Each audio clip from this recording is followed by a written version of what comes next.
All right, titles, go. I'm going to start. Dr. Hugh Level Luck. I'll sting you.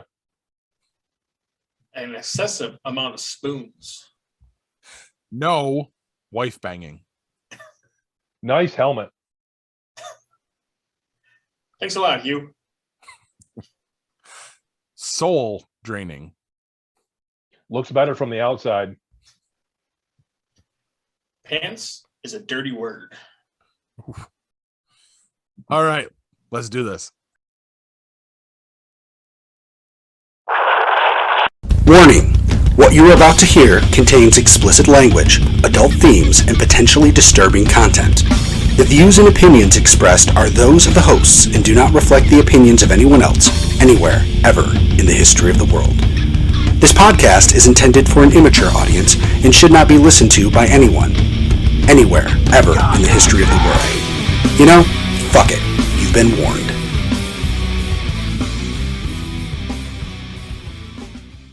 Drop the mic. Hello, and welcome to this week's edition of Geek Pod. I'm your host, Paul, and let's turn this bitch on. Seriously. Corbs. And I'm Kev. What the hell? What are you Nope. looking at? He's not here. Oh, yeah. Oh, yeah. Pour one out for Hugh, only I'm not pouring this out. Well, not one of those, because he would take offense to that anyway. So, guys, what's got you geeked? Who's going first? You are. You're You go talking. first? All right, I'll go first. What's got me geeked? Well, January 1st kicks off a race that I've been following since I was in high school that very few people knew about way back then. A lot of people know about now. It's called the DAKAR Rally. The name comes from the original race that used to go from, it used to leave from Paris, France, and end in Dakar, Senegal, which is down on the left coast of Africa. It's way down in Africa. Oh, okay. 14 to 16 days worth of racing, over 9,000 kilometers, and it was one man, one machine, and your own navigational skills that got you through the desert. The way it started, every year they lose a few racers and quite a few spectators, if there were spectators way back when. And as it went on and places got more and more populated, and manufacturers started to get into the racing. We started seeing faster and faster vehicles and more and more dangerous things. Rules have changed over the years. The locations changed over the years. Haven't been in Africa since 2007. They started the race there in 2008. Got all the competitors there, and then said, nope, we had some people get shot at, so we're not going to have the race this year. They went to South America, where they were for quite a few years until I saw them down there.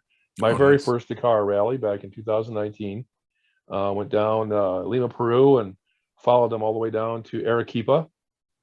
That was their last year in South America, and now they've been in Saudi Arabia since then. Wow. Yep, and big racing. The vehicles that you know of, that you've seen on the street that have directly benefited by this sort of racing are the kind of motorcycles that I drive, which are dual sport motorcycles, and vehicles like the Volkswagen Touareg, and they have another SUV. Volkswagen also has, or did have, a 10-cylinder diesel engine that they used in both Volkswagen vehicles and Audi. I don't know if you know Volkswagen owns Audi. But that diesel engine was tested and developed in the Dakar. Many manufacturers, Mazda, BMW, the Mini that's four-wheel drive, tested in the Dakar before it ever debuted on public streets. Obviously not the exact same vehicle. They modify them heavily for off-road racing. But like with any kind of racing, the technology that is pushed by the manufacturers in this race is what ends up in our vehicles and ends up being so highly advanced and so mechanically perfect and just so it has the ability to be powerful and reliable. Just it's a phenomenal thing to watch. The racers that do it are something to behold. I had a chance to meet a few of them when I was down in Lima. Kathy and I were on our way down to Arequipa.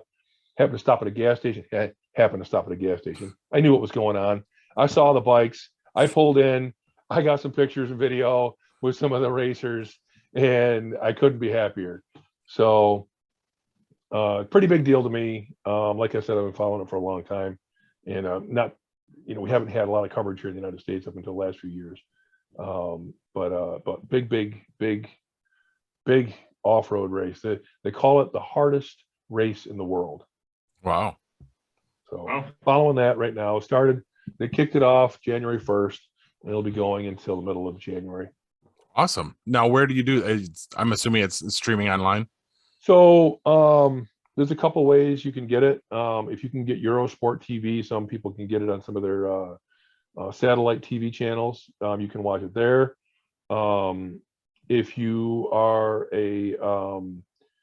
I'll just put it out there. If you run a BitTorrent server, you can actually download copies of the news, the open news services. These aren't like paid services. They can download. People record them and they upload them, and you can download them. I watched them like that for many years. Red Bull is a big sponsor, so now Red Bull TV has them.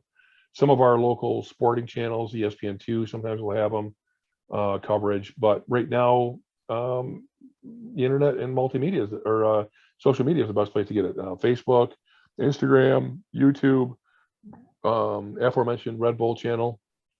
So those are all, and the DAKAR.com website. So nice. All places you can get coverage and see how your favorite racers are doing. Awesome. Very cool.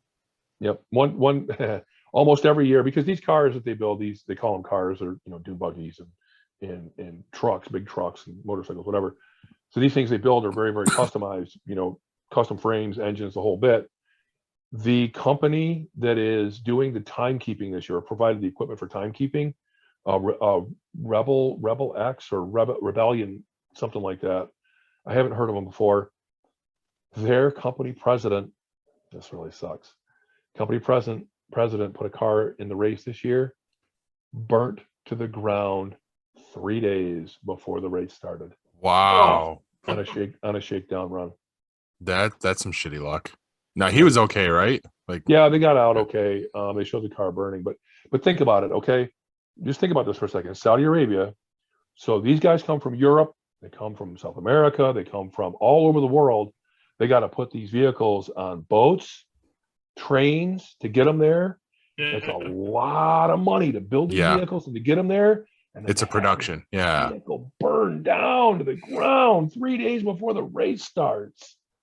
That sounds like some Dr. Hugh level luck right there. Oh, it's horrible. Yeah, right on par with our missing Mr. Hugh. Hold on, let me jot that down. Kind of like that one. Wow. So that sounds like a really cool race. I might have to pop in and check some of that stuff out now. Yeah. I did not know anything about it. When you said Dakar, I thought that was like the cheap clone from the 90s that everybody was about.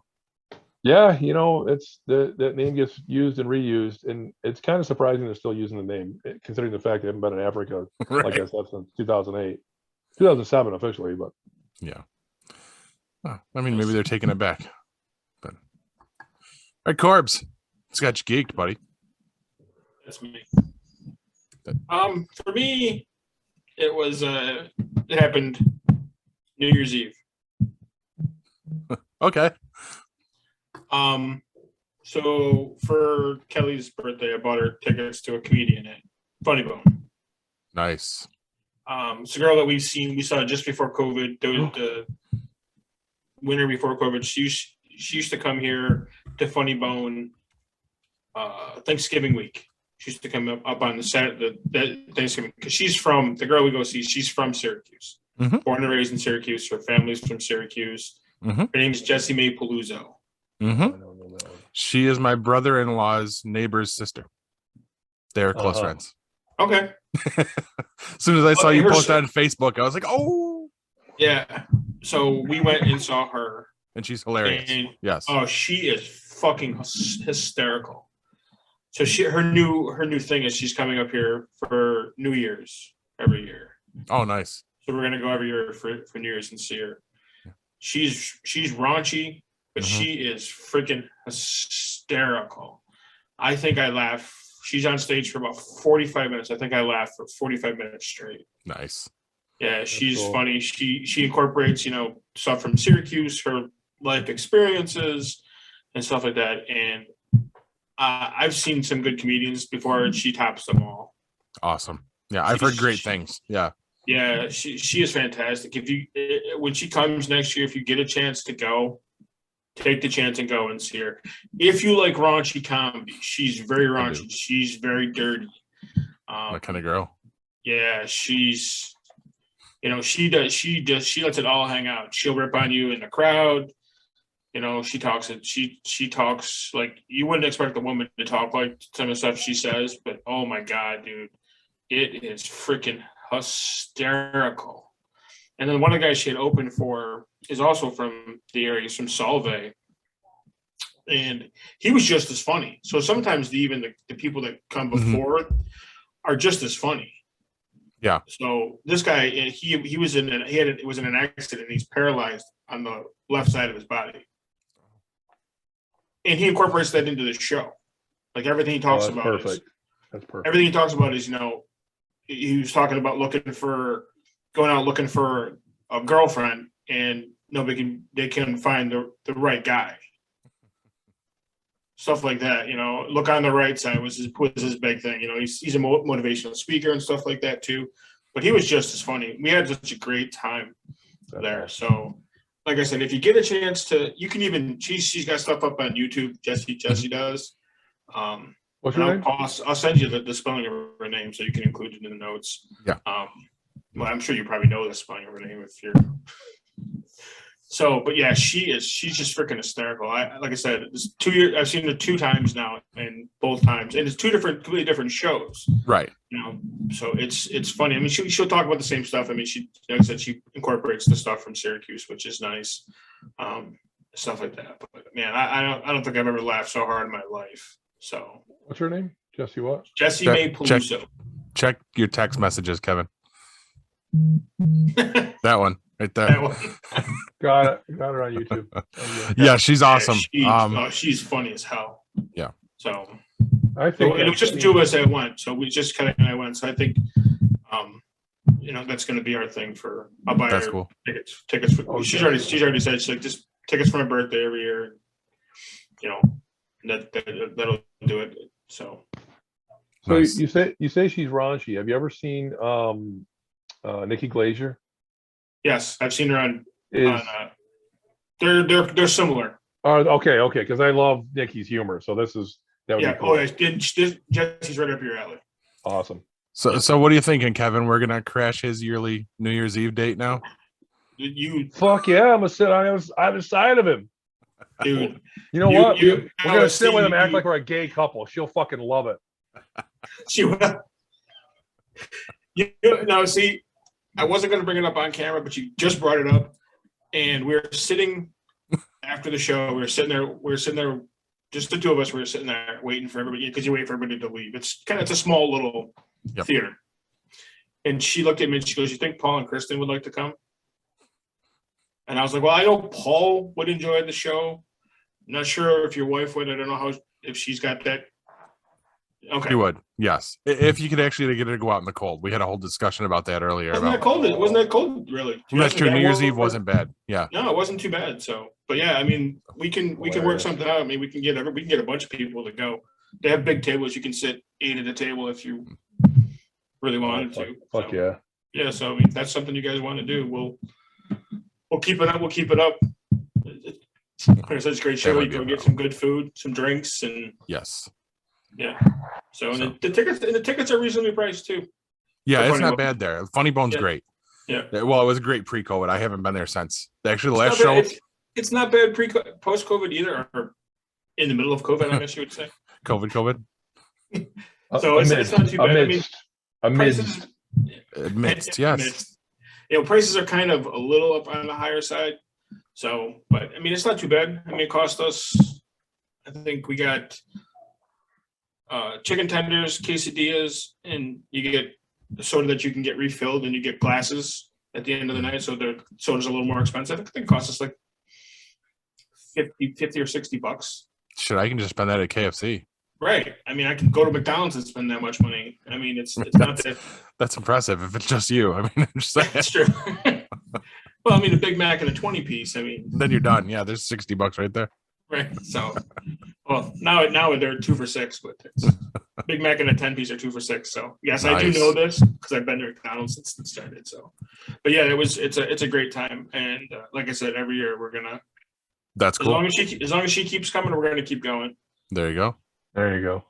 So, Mine is also from New Year's Eve. We didn't go out. I have children, so young children, I should say. You And can lock so, them up, we can buy cages for them. No, I'm thinking I of mean, dogs, actually. I'm sorry. Never mind. the young ones figured out how to pick locks. That's all I gotta say. No, so we were trying to come up with something cool to do, something chill, and they've been bugging me for a few weeks now because the new movie's out. They wanted to watch Ghostbusters. So we used New Year's Eve as a chance to do a movie marathon. I made up some snacks. I had some BLT dip, some shrimp and cocktail sauce. We'll get back to the shrimp in a second. okay. And cheese crackers and pepperoni, and then we streamed back to back Ghostbusters and then Ghostbusters 2. Wrapped up right around 11:30. We had a little time to kill, then did the ball drop, and they all went off to bed. So I was out shopping the day before, getting all my supplies and stuff. I grabbed a couple bags of large shrimp, frozen shrimp. You thaw it out, do your thing. I'm getting it all ready. I dump it onto the plate, bring it into the living room, and I hear They're still moving. Well, no, they weren't still moving, but I hear, "Did you buy raw shrimp?" I said, "Why would I buy raw shrimp?" She says, "Come here." I walk in. I look at the tray, and she goes, "What color should those be?" I go, "I bought raw shrimp." She goes, "Has anybody eaten any shrimp?" Oops. Actually, Nobody- you can I eat mean, you it. can. Nobody did. Nobody had eaten any yet. So she scooped it all up, cleaned the tray. She sauteed them up, cooked them up for us. No, we were good to go. Yeah. But No, I- they're fine. I whiffed They're on the shrimp. fine. Wow. So, but yeah, so we watched the 2 originals. Kids loved them. A couple of the jokes went over their head, thankfully. Remember the original Ghostbusters where Dan Aykroyd gets the ghostly blowjob? Yeah. They had no idea what was going on with that, thankfully. Neither does Kevin. Right. But now they're super psyched for Afterlife. So that's next. That's probably going to be this coming weekend. We'll finally get to screen that because I own it on Vudu. I bought the package deal. I got the 2 originals and basically a pre-order of that one. Nice. Came out on the 4th. We just haven't had a chance yet. So that's coming soon. Super excited about that. I definitely want to see it. It looks like it's a great movie. I keep hearing really good things. So do I. So I. Actually, Kelly and her son wanted to go see it, but my son didn't want to see it. He wanted to wait for it to come out on. he's still iffy about Streaming. sitting in a theater. Yeah. Oh no! He wanted to go sit in the theater to see Spider-Man. Oh, that's right. That's right. You And I guys took did him go to see see Spider- that. That we saw it on the 26th. So what? 2 weeks after it came out, and that place was still a fucking zoo. I believe it. So I mean, the fucking movie was awesome, Mhm. and I can see what they're talking about doing another Garfield. Yes. I mean, he was good in that. So was Tobey Maguire. Mm-hmm. I could see them both spinning off and finishing up their series. I can see the movies coming back around. I can see the whole, basically the whole multiverse thing with the 3 of them. Yeah. That could be very cool. Having them intertwined in all 3 movies type of thing. I can see that. I can see that happening. Yeah. If it happens, it's a different story. So You're right. But, A lot of yeah. moving parts on that one. yeah. But Yes. All right. So guys, What are you playing? Anybody playing any video games? Mobile games? Anything like that? I'm still playing that Family Island game. Still collecting your spoons? I'm trying to get there. I got to get to level 20. I'm at level 19. And we recorded last week, and I started playing it last week. So in a week, I've gone from level 1 to level 19, and I'm almost 3/4 of the way to level 20. So hopefully by the end of this weekend, I will be at level 20, and I'll get my 11,200 spoons. Yes. Your excessive amount of spoons. Seriously. Yes. All right. Listen, I've been playing it. I mean, I have other games that I play on my phone, but that's the one I've been. That's the central theme right I've been now. hammering that one. So in all my games, you've kind of got to win every day. Yeah. To keep getting like the bonuses and stuff like that. So I hate go in and those. play. What's that? I hate those. Yeah. They can suck you in. Yeah. Well, and they do. That's the reason why I've been playing that cooking game. I've had that cooking game on my phone for God knows how long. I think 3-4 years now. Oh wow. I mean, I stopped playing it for a while, and then when I switched phones, I didn't save everything to the cloud, so I lost it all. I had to restart all over again. Yeah. So I was like, that sucks. So I spent the last year and a half going back through it. So it is what it is. Yeah. Oh, I have one like that. The Fallout Shelter. Oh yeah. The Yeah. one I that just you guys were go talking in about every once in before. a while and poke at it, and Yep. then I forget about it for weeks and weeks and weeks or months. It just sits there. Yeah. Yep. I got like 3 or 4 games that I got to go in. I got my casino game that I got to go in every day and get my free spins and stuff like that. But I got that one. There's that one, the cooking game I got to do every day, and then I play Homescapes. Kelly got me into that one. So Nice. but yeah, I've every got day you my gotta go in and get handful of ones that I do too. The Yeah. same ones. They're mostly either Marvel themed or Star Wars themed. So but now I'm wrapped up in that new Guardians of the Galaxy game that I got for Christmas. That is a ton of fun. I'm 3 chapters in. The story is starting to unfold. Really fun. You play as Star-Lord, and you kind of like the rest of the Guardians are all AI. Like you can ask them to do stuff for you. They're kind of following you around, and they interact and everything. That's they're fully fleshed out characters, but it's really cool. I mean, and because I got the deluxe edition, I apparently got extra skins for Star-Lord. So one of the ones I got was his actual comic accurate costume from the 2008 run when I first started reading the Guardians. So I was really excited about that. I switched into that immediately. I was really hoping you were going to say one of the skins was T'Challa. No. I hope so. I hope that's coming down the pike. That'll be really cool. Yeah. But I am noticing that the play style and the controls and everything and the way it plays out reminds me a lot of Jedi Fallen Order. Like you do a lot of the same stuff and it works kind of the same.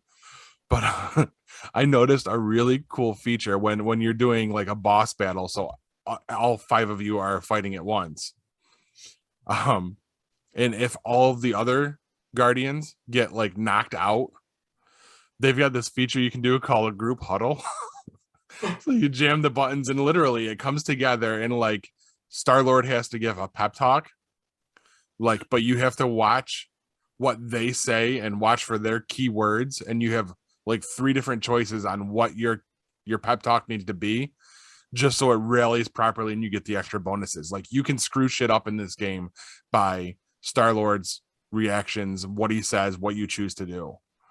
So that sounds a little bit like Valhalla when you're doing the yes like flating or whatever the fuck it is. Yes. Or when you're trying to bang his wife or whatever. Yeah, so far there's been no wife banging in Guardians of the Galaxy. Just well, it would be Gamora, wouldn't it? I mean, not yet, from what I see. This doesn't directly follow MCU or the comics. They're kind of their own thing. It's kind of amalgamation of both.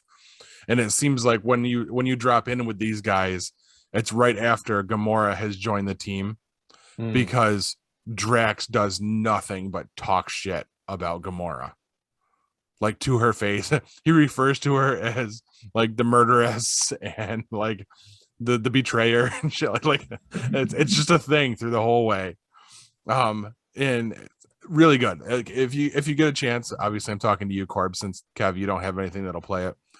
Go pick it up right now. And if you go to the official website, it's like on sale for like 35% off. Okay.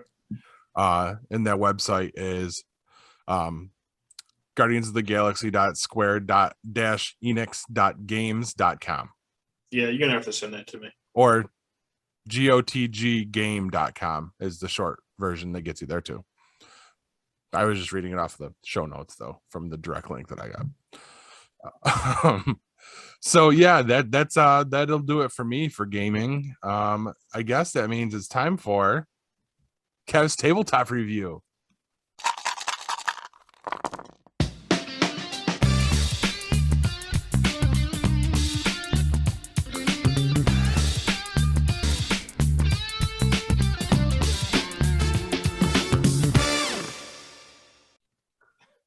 I'll fucking sting you, hero. Oh shit.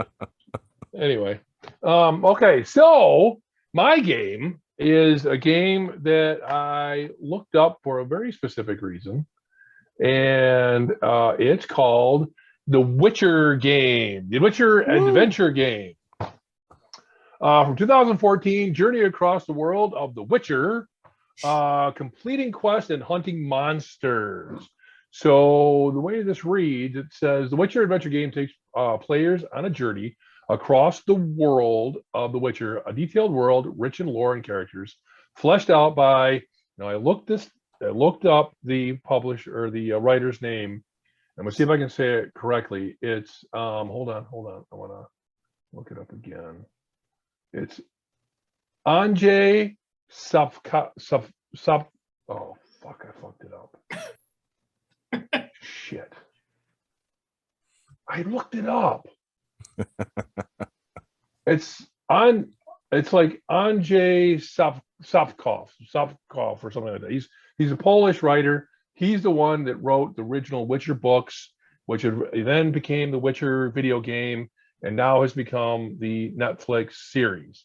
So this board game more or less follows Geralt through his adventures hunting monsters through the world of whatever the hell the world's called.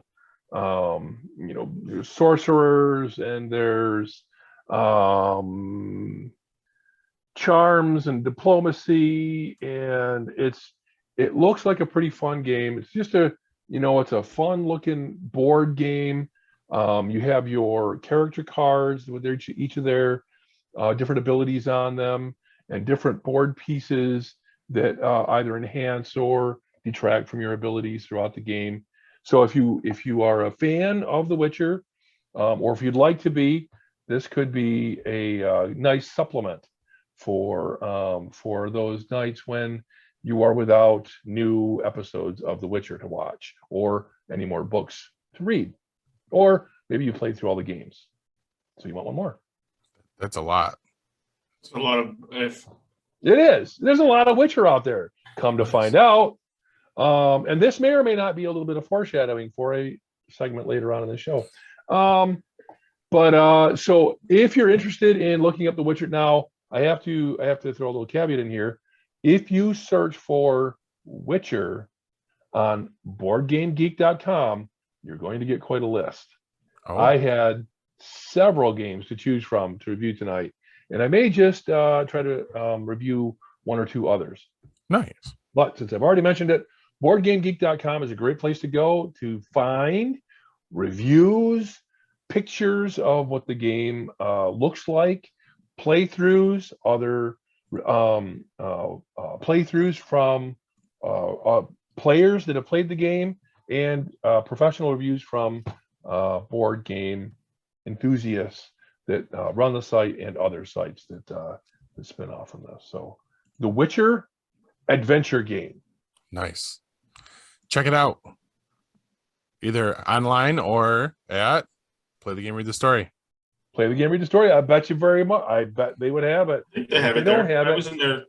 I was in there a couple weeks ago. I think a couple weeks before Christmas. I think I saw something Nice. in there. So when Bryce and I walked in there for something. So They've been keeping themselves pretty well stocked throughout this Yeah. whole pandemic thing. I think they're pretty smart doing that too, because Yes. people are looking for things to do at home.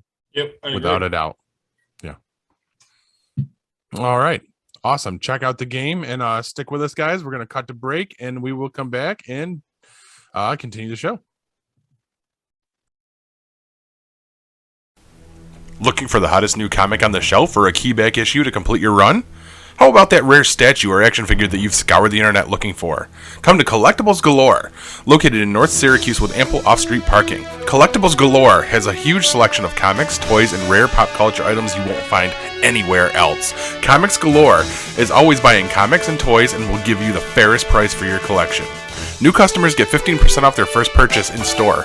Collectibles Galore for all of your pop culture needs. Stop in and see for yourself why Collectibles Galore is the king of comics.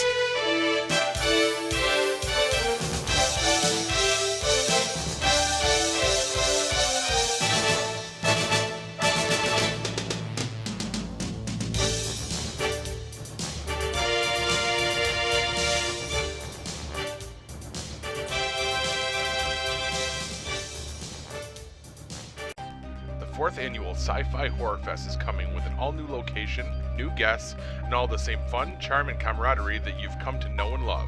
Sci-Fi Horror Fest has a new home for 2022 at the Vernon Downs Casino and Hotel in Vernon, New York. Sci-Fi Horror Fest will be held on August 26th and 27th. Sci-Fi Horror Fest is a family-friendly event featuring fun activities, vendors, and a media area with an eclectic group of podcast personalities. Exciting celebrity guest appearances will be announced soon. For more information and to purchase tickets, go to www.sci-fi-horrorfest.com. Sci-Fi Horror Fest is currently looking for volunteers. This is your chance to be a part of the fun. Please note, details of the event are subject to change due to any lasting issues due to COVID-19.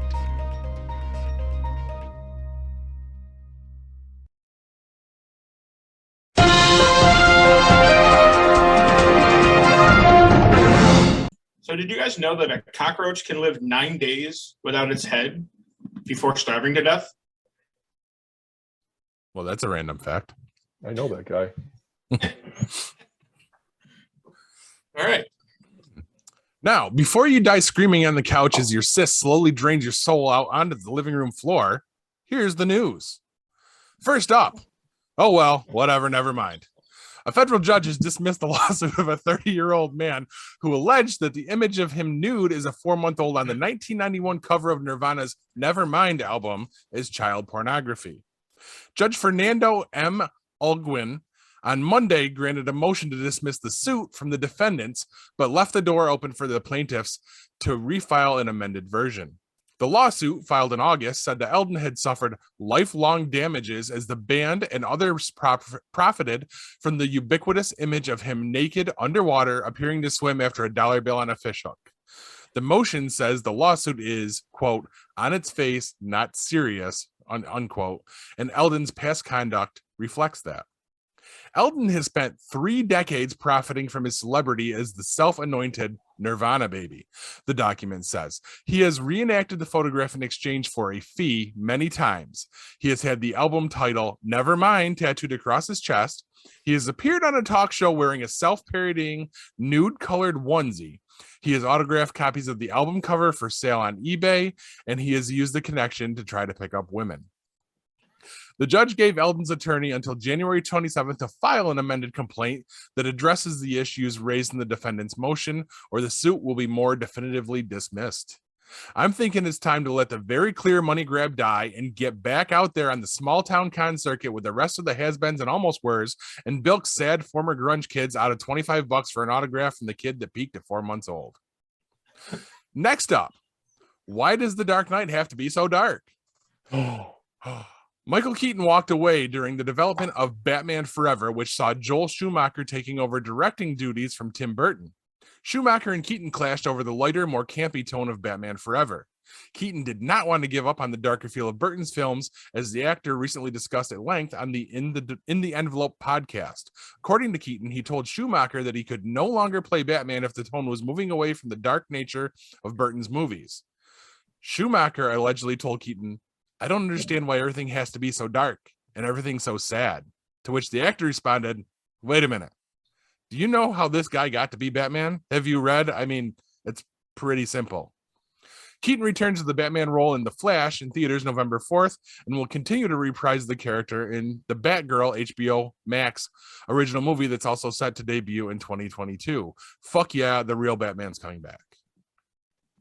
And finally, closing the book on the original trilogy.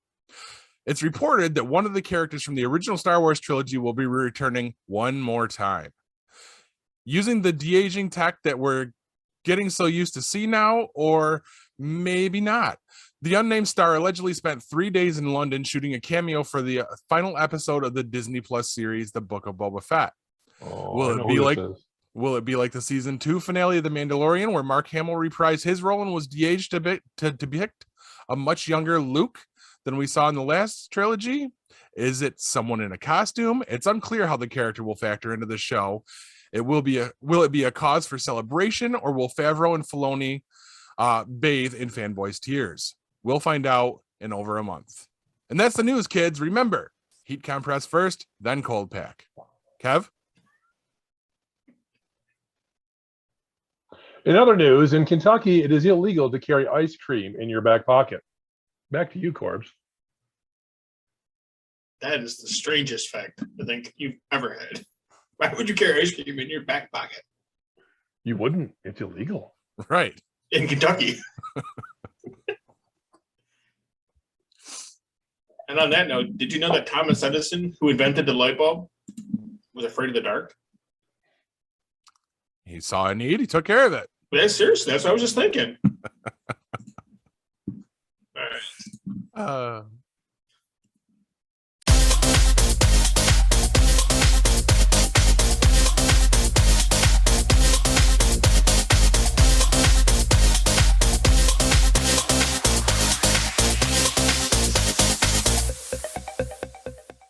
So the movie that I am doing today, this was kind of I was hoping he would be here, but I guess things happen for a reason.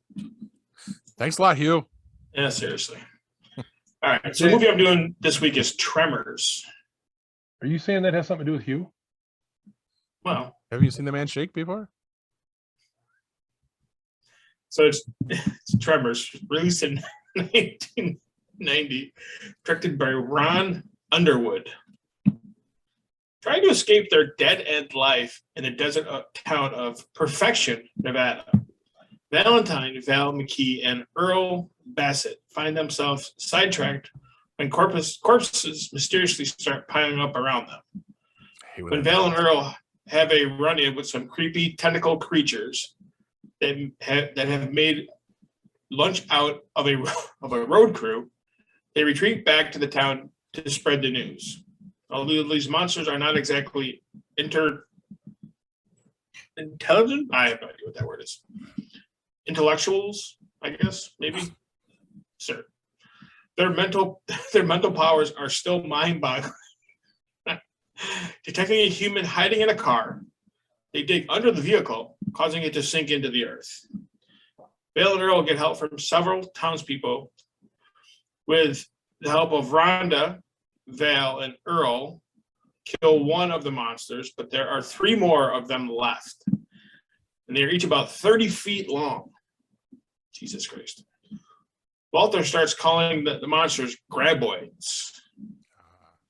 When the survivors think they have outwitted the graboids by taking refuge atop the roofs of the buildings, the graboids merely destroy the building's foundation, killing 2 people.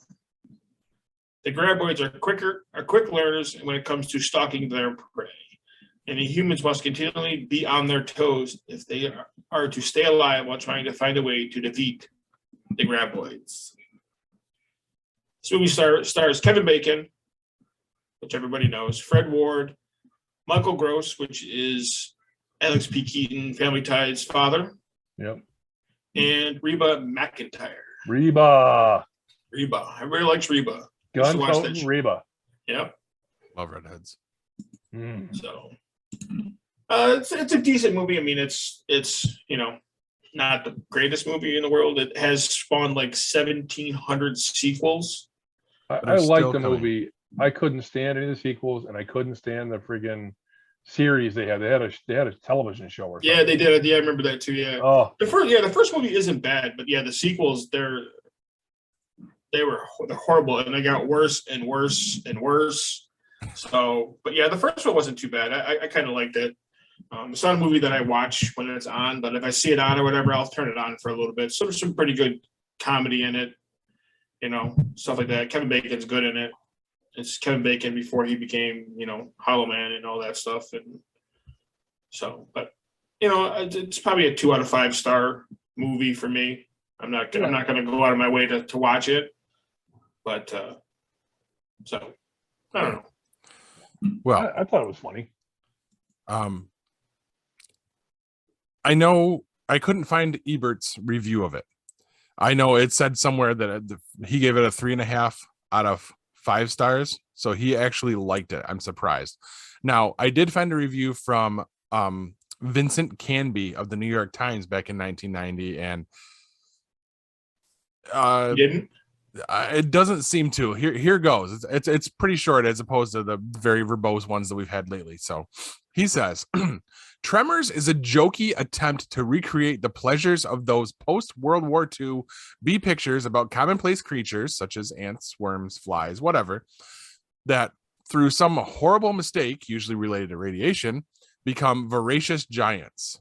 Because the creatures in Tremors seem never to have been other than what they are, it is not easy to accept them as metaphors for anything except fire hoses running amok, which they sometimes resemble.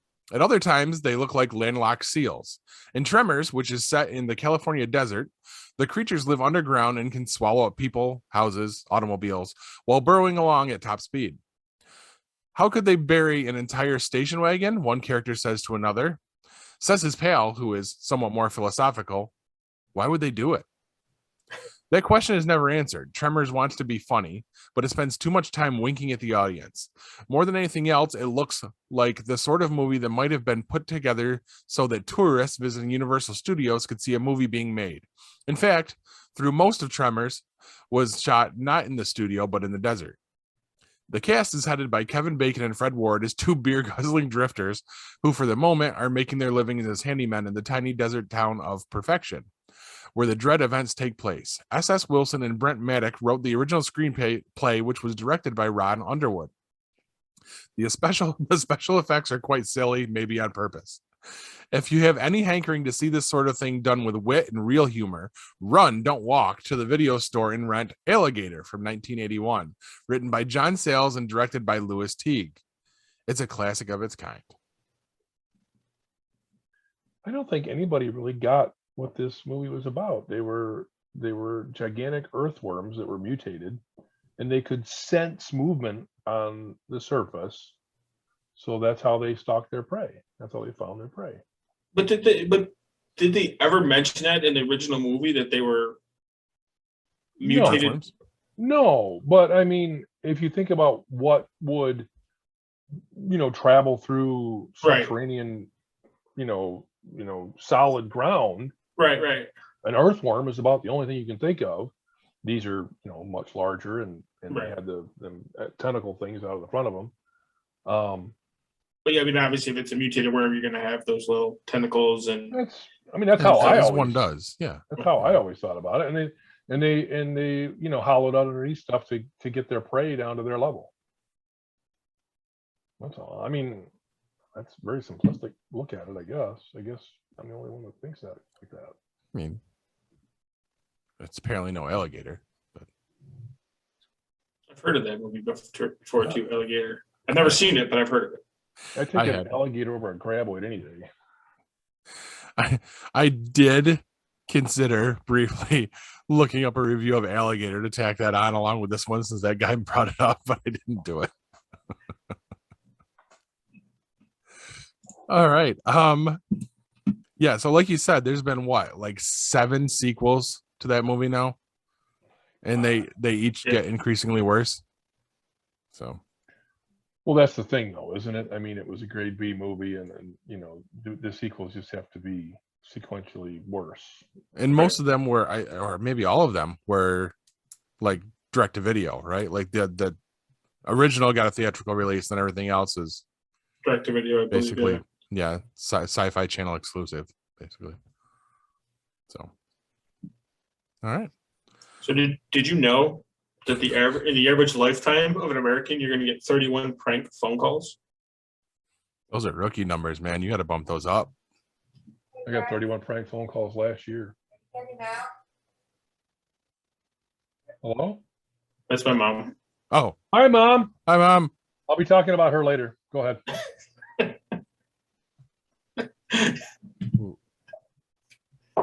Okay. I think on that note, we're gonna throw it to commercial. We'll come back and wrap this show up. What do you guys say? Sounds good. All right. Stick with us, guys. The 4th annual Sci-Fi Horror Fest is coming with an all-new location, new guests, and all the same fun, charm, and camaraderie that you've come to know and love. Sci-Fi Horror Fest has a new home for 2022 at the Vernon Downs Casino and Hotel in Vernon, New York. Sci-Fi Horror Fest will be held on August 26th and 27th. Sci-Fi Horror Fest is a family-friendly event featuring fun activities, vendors, and a media area with an eclectic group of podcast personalities. Exciting celebrity guest appearances will be announced soon. For more information and to purchase tickets, go to www.sci-fi-horrorfest.com. Sci-Fi Horror Fest is currently looking for volunteers. This is your chance to be a part of the fun. Please note, details of the event are subject to change due to any lasting issues due to COVID-19.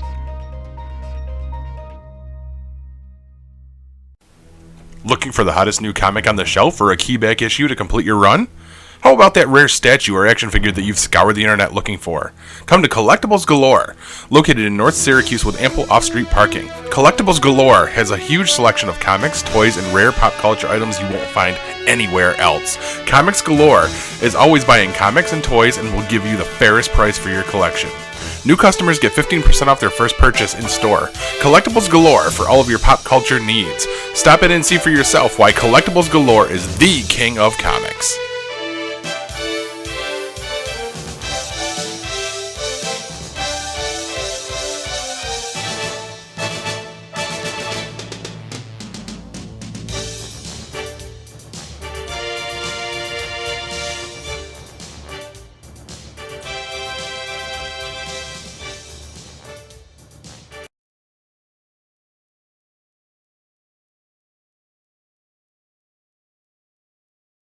In England, in the 1880s, pants was considered a dirty word. Okay. Wow. It's is a dirty word. All right. I got a lot to say about this next topic, so go right ahead. Guys, what you watching? Let's do it. All right, as if it needs to be said, the Book of Boba Fett. Yep. 2 episodes are out, but we're going to talk about not everybody's caught up. We're talking episode 1 right now. Yep. Kev, I want you to take it away, buddy. So my takeaway from this is Favreau, well, probably Favreau's idea, but most probably, or more likely, Favreau and Filoni and his group of, producers, directors, whoever he gets together with. It was their, round table conversation about, let's definitively say exactly what happened to Boba Fett in Return of the Jedi. All the theories that everyone has had since then just got put to rest. Yes. There's no more, he hit his backpack and, flew out. There's, he didn't really go down in there. He did die and it's somebody else. None of that. Whether you like how it turned out or not, doesn't make any difference. Right. Because the questions have been answered. Some people are going to like it. Some people aren't. And the ones that aren't are getting pretty loud about how much they didn't like episode 1. And for all that, all I have to say is F you, because guess what? Favreau and Filoni are smarter than you are. And you know it. My complaint with the first episode wasn't anything to do with what happened in the Sarlacc pit. Mine was just that it was slow going. Yeah, and I understand we've got world building to do. We got a lot of questions to answer, but very slow going. Yeah, but good. It was a very good episode. It's a really cool direction they're taking it in. Yeah, and I'm having fun with it. My only complaint was there didn't seem to be a lot of talking at the start. Like, I mean, I get the fact that it's Boba Fett. He doesn't do much talking in general, anyways. But there just didn't seem to be like it wasn't really much talking. It was kind of just basically what you were seeing him going through type of thing. Mm-hmm. I didn't have a problem with the Sarlacc pit. You know, that didn't bother me at all. Him getting out of there, you assume that he dies, but obviously, it wasn't. And they don't really say how long he was in there either. I mean, obviously, he probably wasn't very long. I don't know. Well, it's long enough for everybody else to have left, and the burning hulk of the primary skiff there to be salvaged. Yeah. Right. Well, yeah. Well, they hadn't been salvaged yet. It was just a hulk on the desert, right, before the Jawas came along. Oh, that's true, because we see the Jawas come along. Right. They come along and they steal all of his armor. Right. Mm-hmm. And leave him in his white Union suit. But there's a couple of questions left unanswered. Number one, where the fuck did the stormtrooper come from? Mm-hmm. Okay. Number two, so the Sarlacc's intestinal tract is acidic. So it's an acidic atmosphere. So the air is acidic. Everything he touches is acidic. I get the fact that the Beskar wasn't damaged, but his cloth should have been melted away. Yeah.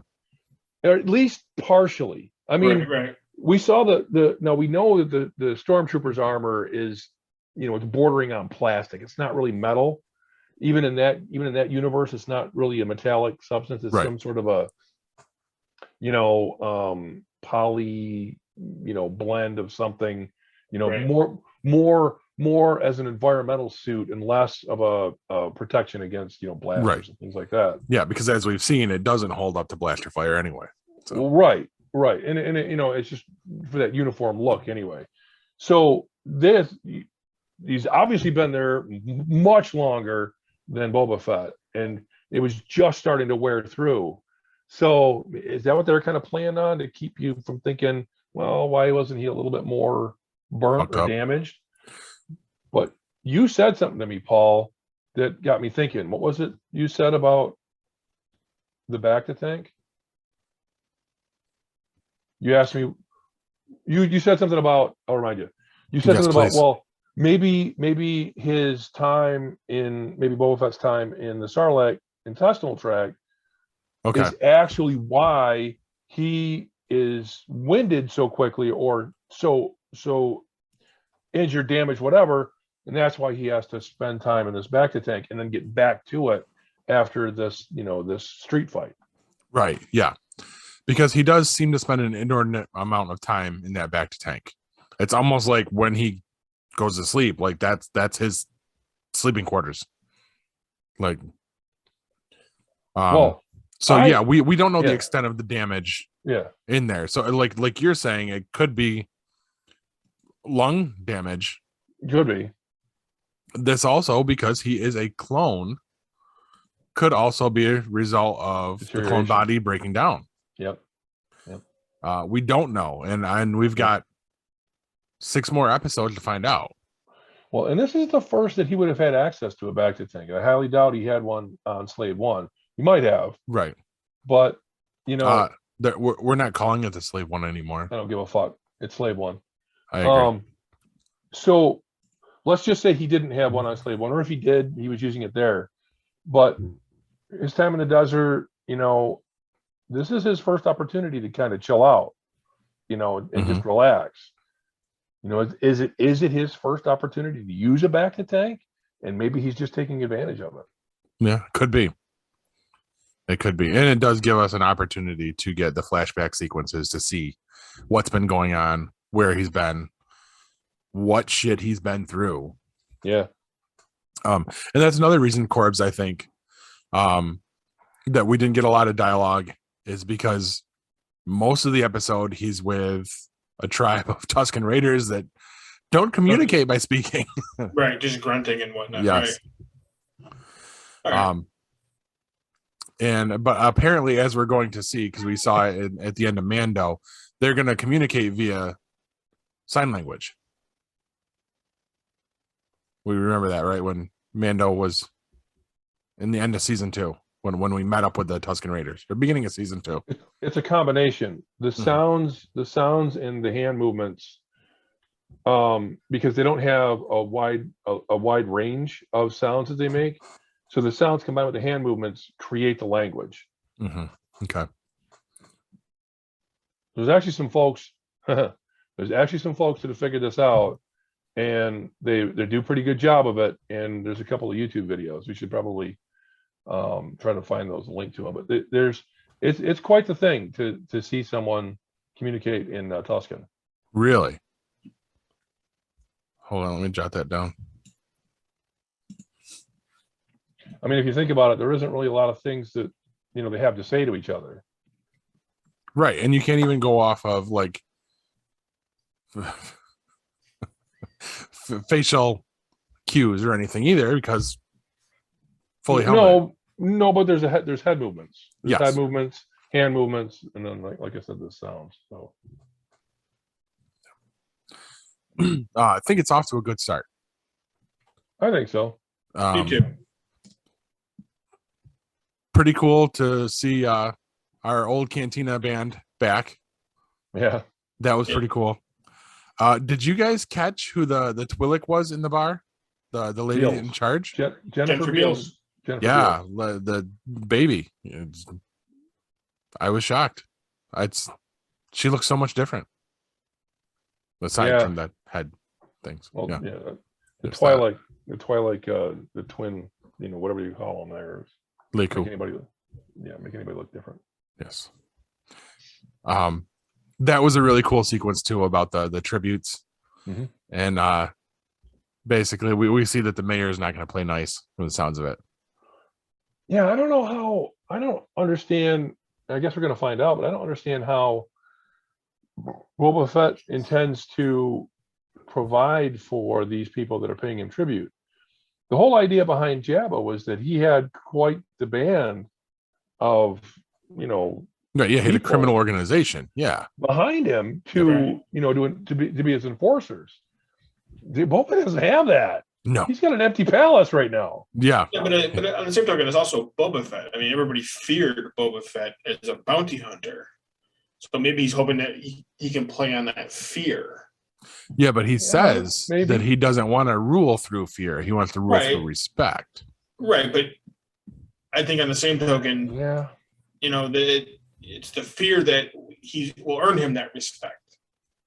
People will respect the fact that it's Boba Fett, and he basically can, fuck you up because it is Boba Fett. You know what I mean? Mm-hmm. I'm thinking maybe that may be where he's hoping it'll go. He doesn't want to rule by fear. He doesn't want people to fear him, Right. people to respect him. But he'll use his fear of people to earn their respect. Yeah, maybe.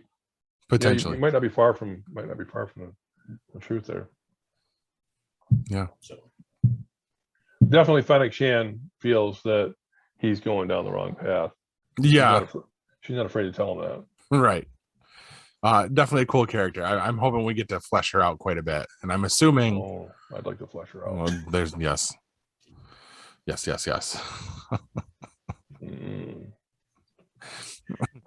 She has a nice helmet.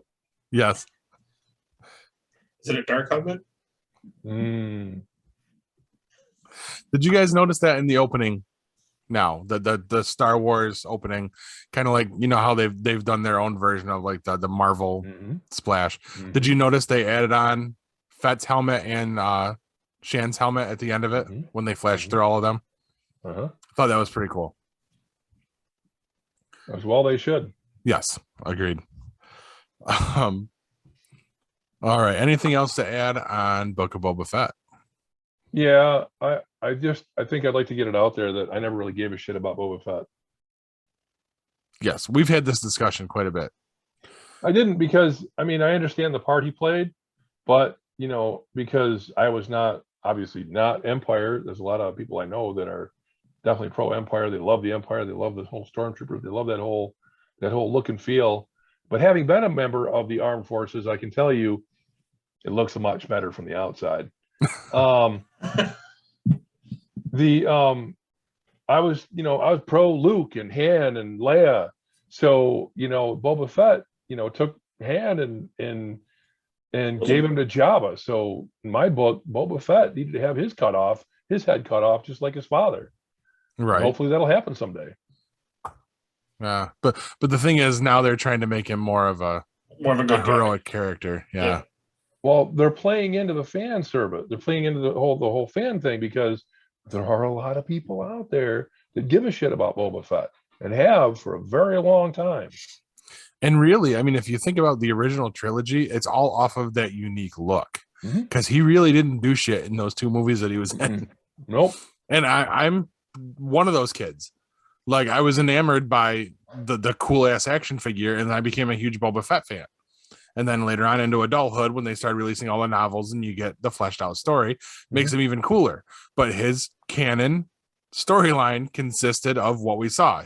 Yeah. Basically him picking up Han and being a courier boy and then getting smacked in the pack and sent into the creepy worm.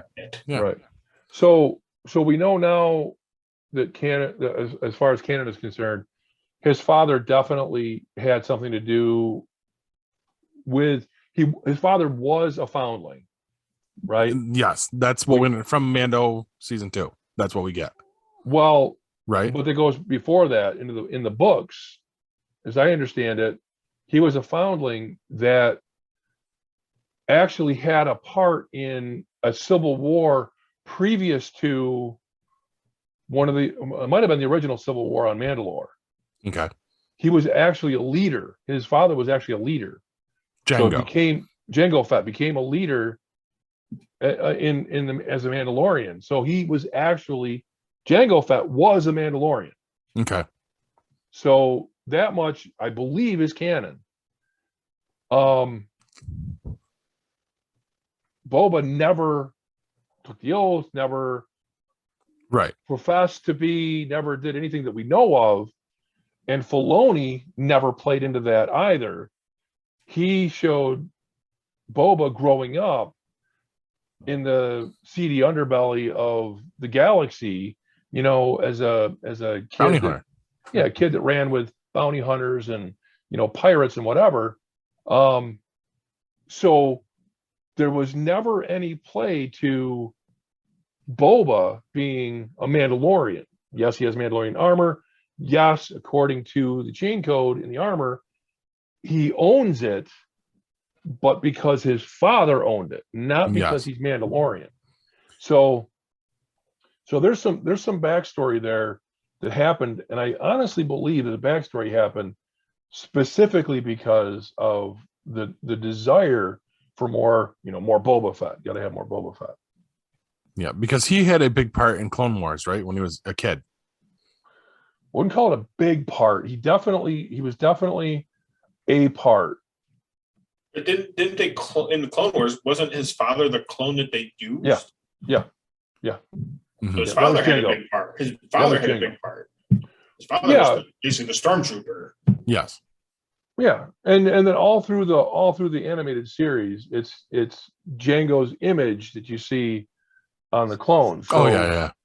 Tamora Morrison, whatever however you pronounce his name, benefited by that.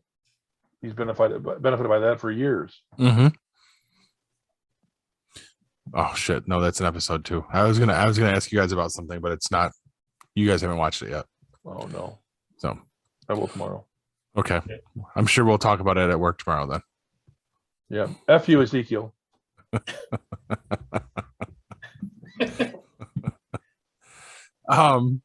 All right. So Kev, you mentioned another show that you started watching. I started watching for the second time. The wife and I started watching it quite a while ago. Could not get into it because I didn't know the story, didn't know anything about it.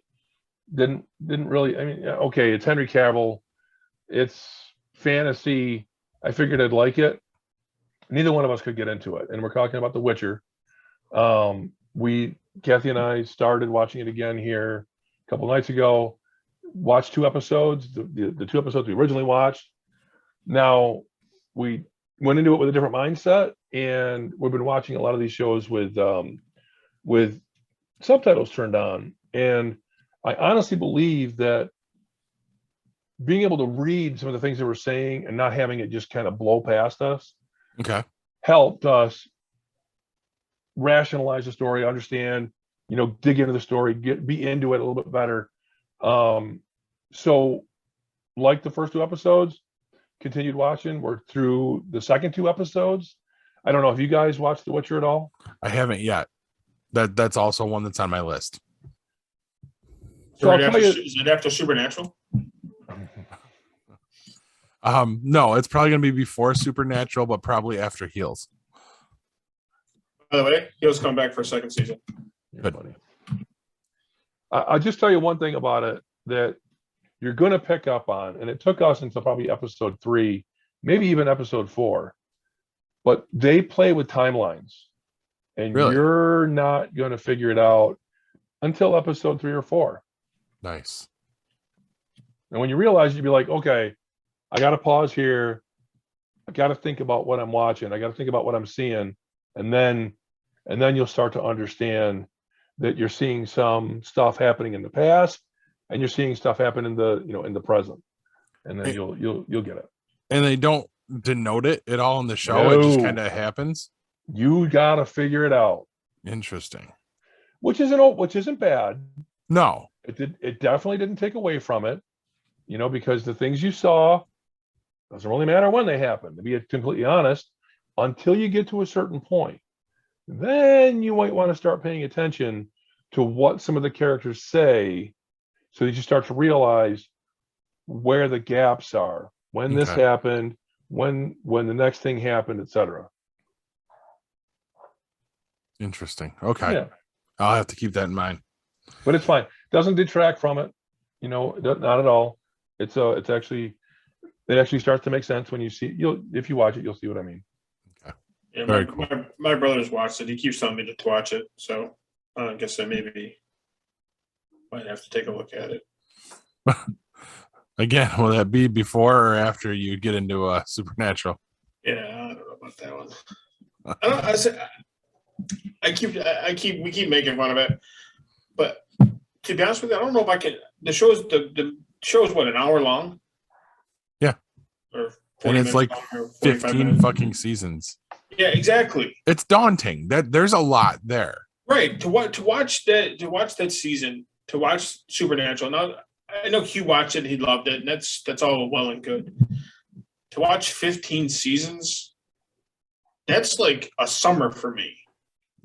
And I mean, that's if you go hard. Yeah. Right. That's if I sit and watch it. I mean, yeah, I've binge watched a few things, but I mean, I started watching Vikings and I stopped watching it. There's just not enough time in the day. I did the same thing. I got like 3 seasons into Vikings and then I stopped again. And yeah.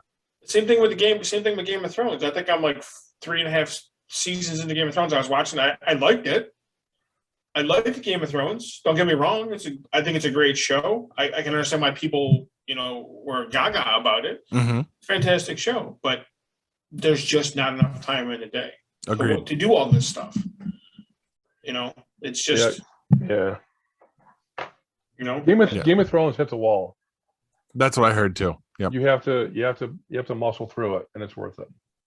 Right. And I can see where that is, where like I said, I got about 3.5 seasons or 3.75 of a season through it, and it wasn't that I didn't want to keep watching it. I want to get. Matter of fact, I keep telling myself I got to figure out where I stopped so I can start watching it again and stuff. But it's just there's just not enough time in the day with all the shows that I watch. coming forward, going taping Yellowstone, Magnum PI, SWAT, all these TV shows that I tape and watch, that it's just difficult to fit something else in like that. And to fit something in that's 15 seasons long, that it's an undertaking. Yeah. So it's not that I don't want to watch the show, because I want to watch it because, Hugh raves about it. So I'm assuming it's a decent show. I'm assuming it's a good show. That's what I hear. Again, I think I watched the first episode when it originally aired.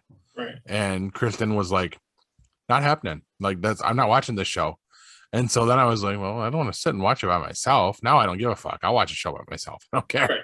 Right. But back then, I watched a few episodes of Supernatural. I just couldn't get into it. Yeah. I liked the first episode when I originally saw it, but it wasn't enough to compel me to keep going with it. Right. Yeah. So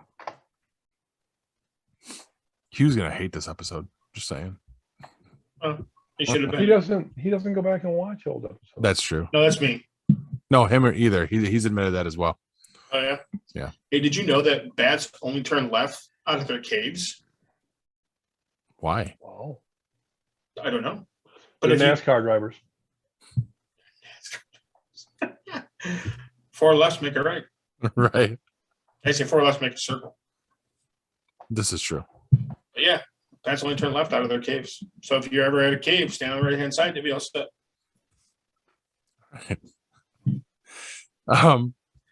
Do we have anything else, or are we wrapping up? I just I'll let you guys know. Obviously, we talked about it off mic, but Yellowstone ended this weekend. Yes. Last weekend. So satisfying ending. Oh, it was satisfying. I'm not gonna lie to you. The season was a little slow to start. The first episode, fantastic. Then you had everybody's kind of their own little story arcs. Mm-hmm. Building a little more character, stuff like that.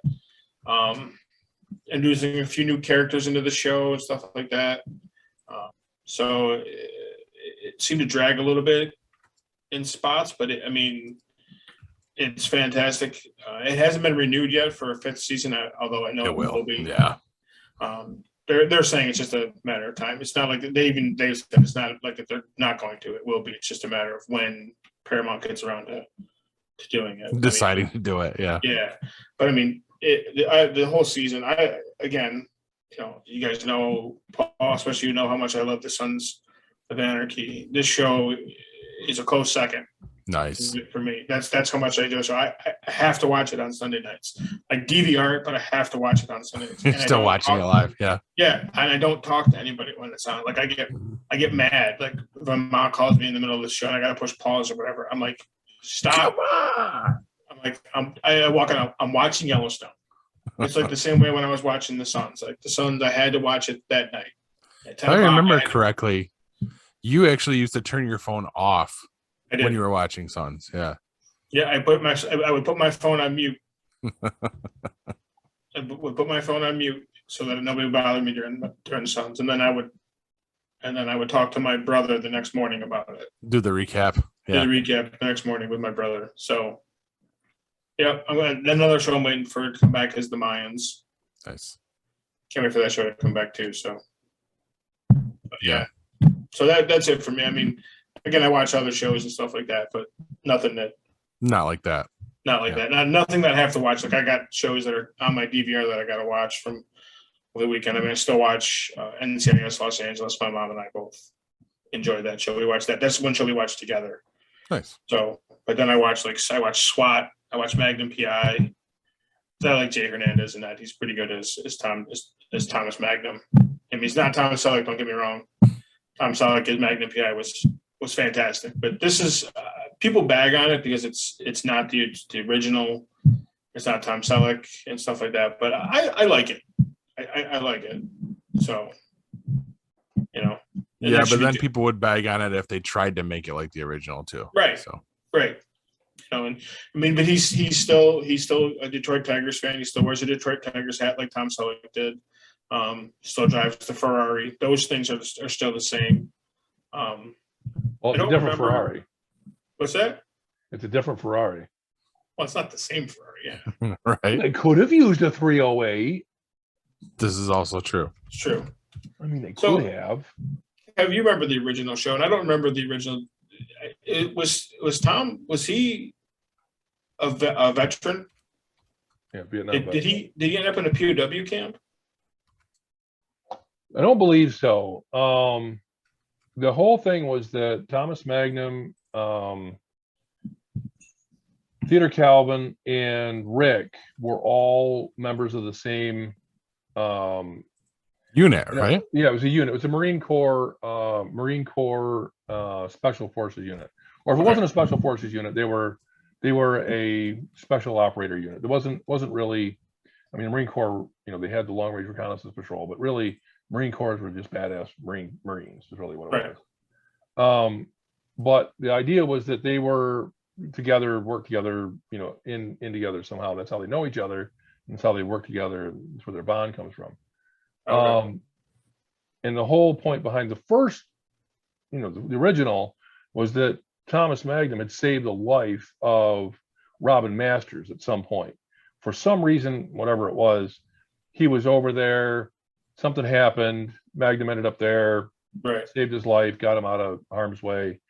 And Robin Masters told him, I need you to be my security man. And Right. here's what you got to do. If you can do this, you can live there, use my stuff and, just, shore up my security and have a good life. And that's basically what it all boiled down to. So it's kind of the same thing with this one. Thomas J. Hernandez is the security guard for the security expert for Robin Masters' estate, but he and him, TC, and Rick all were in a POW camp. Oh, So and that's how, I mean, they were friends before that. They all got captured and whatnot. So that's where their bond got. They all survived. I think it was like 18 months or something like that. They were POW. Wow. So it's like I said, I like the show. But yeah, that's why I couldn't remember the original if he was a POW. But so that's where they started. I mean, they were captured, POW, and then he's a private investigator on the island. He works for Robin Masters. Robin Masters was writing books based on his character, Thomas Magnum. oh, Okay. That's how he stays at his estate in Hawaii for it. So Nice. little different twist on it. That's yeah. interesting. So, but still, I still, again, I like the show. A couple different twists. Higgins is a female in this one, not a male, and stuff. So, but like I said, I like it. It's a good show. So, Do they get along better? they Magnum know and a lot Higgins? better. Oh, A whole lot better, apparently. interesting. So, All right. Well, if there's nothing else, I think it's a good time to drop some wisdom nuggets here. well, drop your nuggets. Okay. I told my shrink that everyone hates me. She said I was being ridiculous. Everyone hasn't met me yet. Good night, everybody, and megabyte me, bitches. This has been a GeekPod Network production.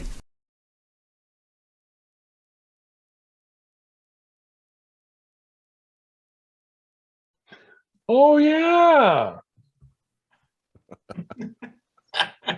I guess we're not cutting out. We're just gonna go right into it. Yep. Oh, all right. Because sometimes you just cut it right out. I don't know. Yeah, but it Never seems know. like now we're going to cut this part out. But it seems like we have enough time because we don't have Hugh here Why would long. you do that? Oh. Why would you cut this part out? because It's so Sometimes good. you gotta leave some of this shit in. It's so Sometimes. good. or it gets put on the end of the show as a fucking stinger.